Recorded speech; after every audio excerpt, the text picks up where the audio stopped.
The call came at 4:17 on a Thursday afternoon while I was trying to explain to 3 engineers why shifting a button 6 pixels to the left was not actually a product strategy. My phone lit up on the conference table. Paloma House Events. I almost let it go. Then I remembered the final catering confirmation for my daughter's Sweet 16 was due that week. "Give me 30 seconds, I told my team. I stepped into the hallway. "Hi, this is Harper Terry." "Hi Harper, this is Darcy from Paloma House. I'm confirming the updated event details for Saturday, September 19th. I smiled. Perfect. My daughter has been asking me every 6 hours whether the photo wall is really going to be there. Darcy laughed politely. "Yes, the photo wall is confirmed. We just need to verify the name change." I stopped walking. "The what?" "The name change." My mouth went dry. "What name change?" There was a pause, then Darcy said, "The event is now listed as Madison Cole's Sweet 16. My brain did something ridiculously specific. It counted. September 19th, 48 guests, 6 round tables, 1 DJ, 2-tier cake, 1 daughter named Sandy Terry, 0 daughters named Madison Cole. "Darcy," I said, "my daughter's name is Sandy." Another pause, a longer one. "Oh," I heard clicking. "I'm sorry, the change request came through yesterday." "From who?" "It was authorized by Linda Terry, my mother." My fingers went cold. Did she cancel Sandy's event? It appears the reservation wasn't canceled. The guest of honor and several selections were changed. Selections? Yes. The package was upgraded. I actually laughed once, not because anything was amusing. What upgrade? The premium floral package, additional catering, champagne service for adults, upgraded DJ hours, and the terrace installation. How much? Your current balance is $9,418. I closed my eyes. My original contract had been $5,960. My mother had offered to coordinate the final details because September was brutal at work, and I was leading a redesign for a streaming company. Apparently, coordinating meant replacing my child. "Don't change anything else," I said. "Don't." "Harper, I need to tell you that Linda indicated she was acting with your permission." "She wasn't." "All right. Please email me every change request, every timestamp, and the authorization note." "I can do that. And don't call Linda yet." Darcy hesitated. "Okay." I hung up. Then I heard a noise behind me. Not from my office, from my phone. FaceTime. "Sandy," I answered. Her face filled the screen. 16 in 11 days. Dark hair twisted into a messy bun. Oversized Ookla sweatshirt. One sleeve pulled over her hand. "Mom? Hey. Why did the venue call me?" Everything inside me froze. "What?" "They called my number first." I had listed Sandy as the secondary contact because the coordinator had wanted her input on decorations. Sandy swallowed. "They said they wanted to confirm the spelling of Madison's name." I leaned against the wall. "Soph. I told them they had the wrong party." Her voice was getting quieter. "They said Grandma changed it." "Sandy. Is my party canceled?" "No. Mom. It is not canceled." "Then why did Grandma put Madison's name on it?" I didn't answer quickly enough. That was the answer. Sandy looked away. "Madison was my sister Brooke's daughter, also 16, also born the same year. And in my family, that had somehow turned childhood into a competition Sandy never agreed to enter. Madison got cheer. Sandy liked digital illustration. Madison had 3,000 Instagram followers. Sandy had 12 close friends and thought that was plenty. Madison wanted a Sweet 16 that looked like a music video. Sandy had asked me for tacos, a DJ, disposable cameras on the tables, and no embarrassing speech. Her exact words had been, "I just want everyone I actually like in one room." Now her grandmother had apparently decided that room belonged to someone else. "I'm coming home," I said. "You're working." "I'm done." "Mom, you have that launch." "Sandy." She looked at me. "I'm coming home." I drove from Culver City to our apartment in Los Feliz. in 42 minutes. Sandy's bedroom door was closed. At 5:36, I knocked. No. That's fair. Silence. I sat on the hallway floor. At 6:02, Brooke called. I ignored it. At 6:04, Mom called. Ignored. At 6:07, Mom texted. Please don't overreact before we explain. There it was, the reasonable voice, the family specialty. At 6:15, Sandy opened her door just enough to look at me. Her eyes were swollen.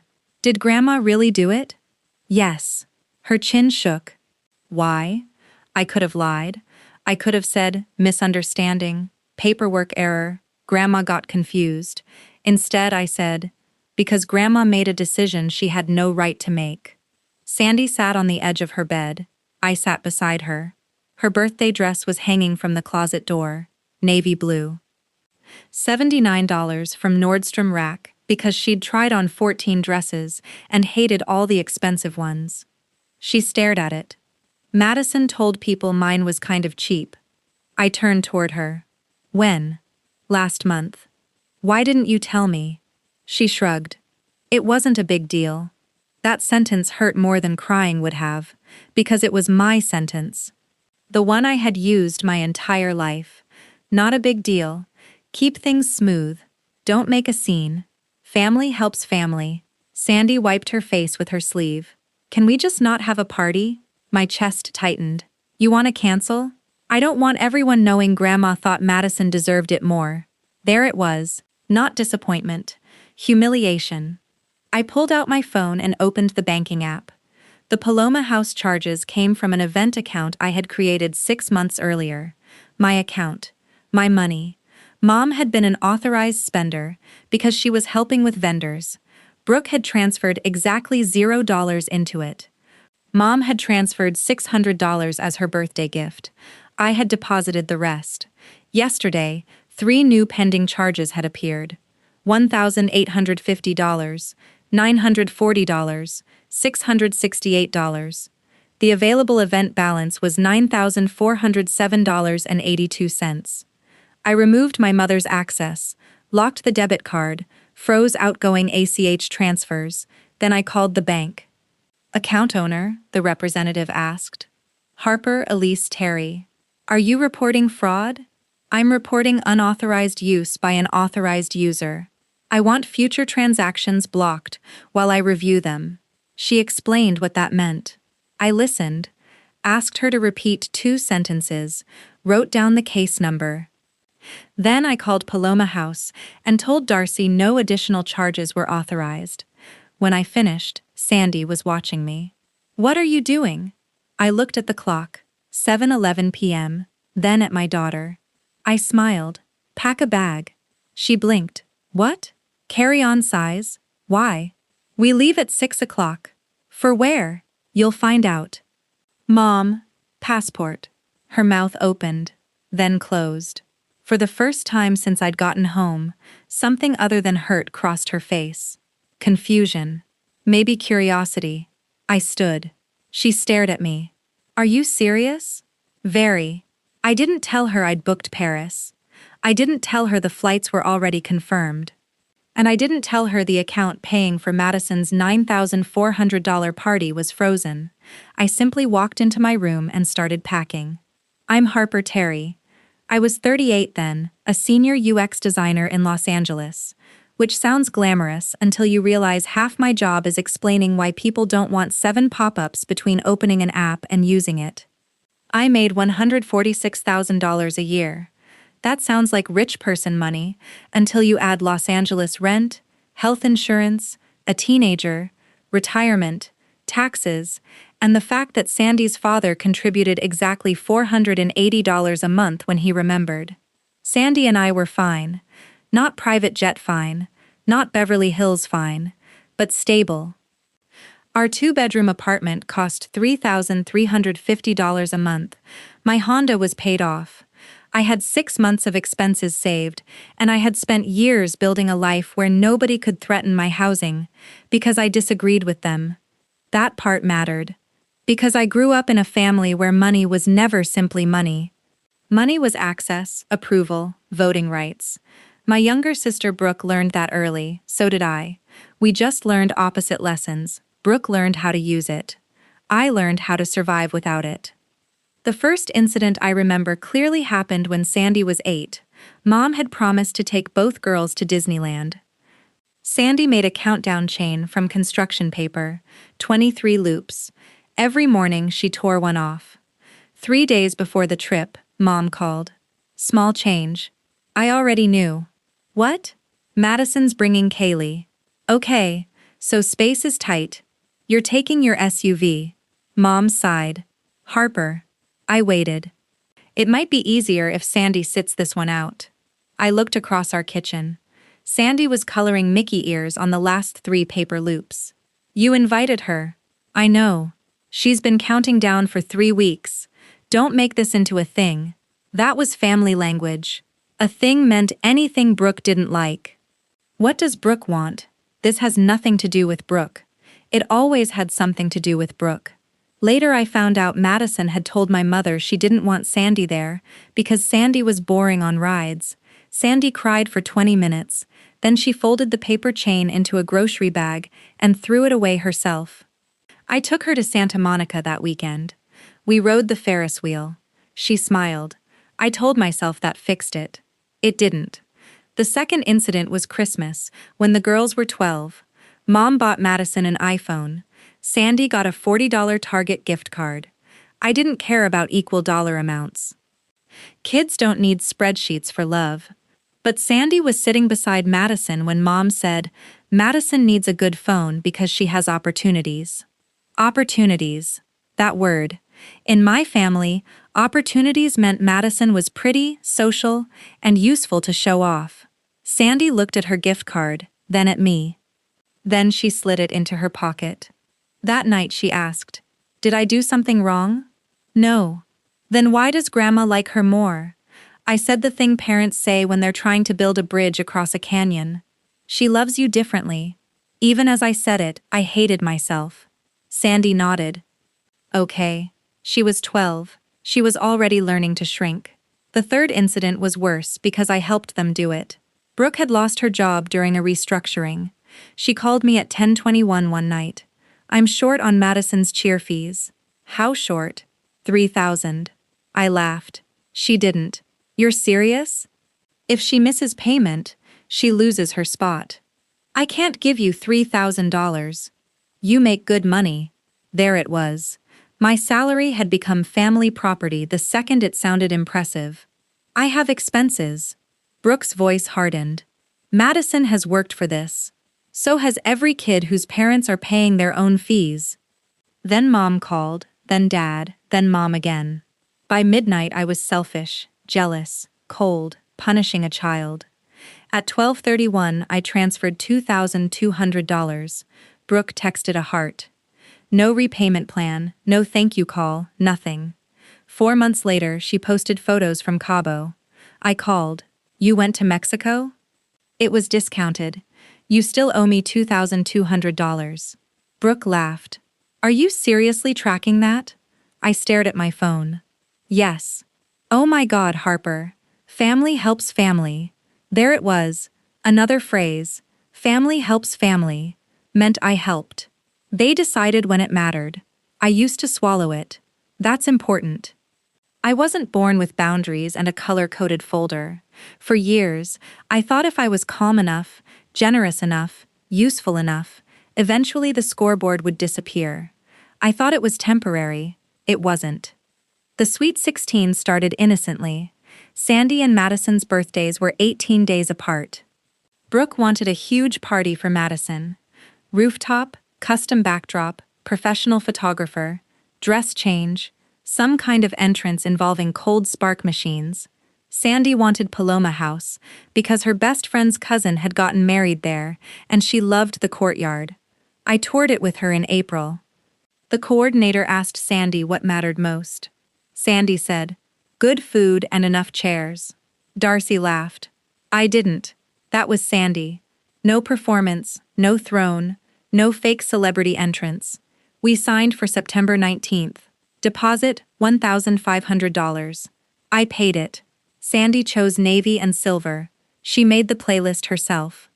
She designed little disposable camera cards in Canva and printed them at Staples for $31.62. She even made a seating chart because, as she told me, I know who can't be trusted next to whom.